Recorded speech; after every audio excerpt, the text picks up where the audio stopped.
एक गांव था जिसका नाम था मायापुर। गांव की सुंदरता का तो कुछ कहना ही नहीं था, क्योंकि उस गांव के किनारे ही एक विशाल जंगल था। उस जंगल में कई तरह के जंगली जानवर, पशु पक्षी रहा करते थे।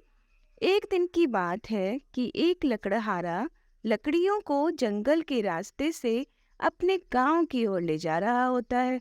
तभी उसे अचानक एक रास्ते पर शेर मिल जाता है और उस लकड़हारे से कहता है, देखो भाई, आज मुझे कोई भी शिकार सुबह से नहीं मिला है और मुझे बहुत तेज भूख लगी है। मैं तुम्हें खाना चाहता हूँ और और तुम्हें खाकर मैं अपनी भूख मिटाऊंगा। तभी लकड़हारा घबराकर कहता है, ठीक है, अगर मुझे खाने से तुम्हारी भूख मिट सकती है और तुम्हारी जान बच सकती है तो मुझे ये मंजूर है। लेकिन उससे पहले मैं तुमसे कुछ कहना चाहता हूँ। शेर कहता है, कहो।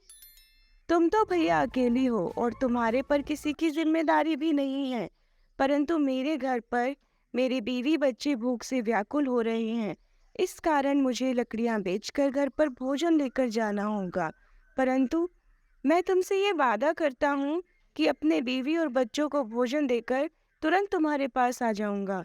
तभी शेर बड़ी तेज हंसता है और कहता है, तुमने क्या मुझे पागल समझ रखा है? तुम्हें मेरा शिकार बनना ही पड़ेगा। तभी लकड़हारा रोता है और कहता है, कृपया मुझे जाने दो, मैं अपना वादा नहीं तोड़ूंगा। शेर को उस पर दया आ जाती है और कहता है कि तुम्हें सूर्य डूबने से पहले ही आना होगा। लकड़हारा कहता है, ठीक है। जब लकड़हारा अपने बीवी और बच्चों को भोजन देकर शेर के पास वापस आया तो शेर प्रसन्न हो जाता है और कहता है, मैं तुम्हें मारकर कोई पाप नहीं करना चाहता। तुम ईश्वर के सच्चे भक्त हो। तभी लकड़हारा शेर का धन्यवाद करता है और खुशी खुशी अपने घर लौट जाता है। शिक्षा: हमें हमेशा सच बोलना चाहिए, क्योंकि सच्चाई से ही व्यक्ति को सफलता प्राप्त होती है।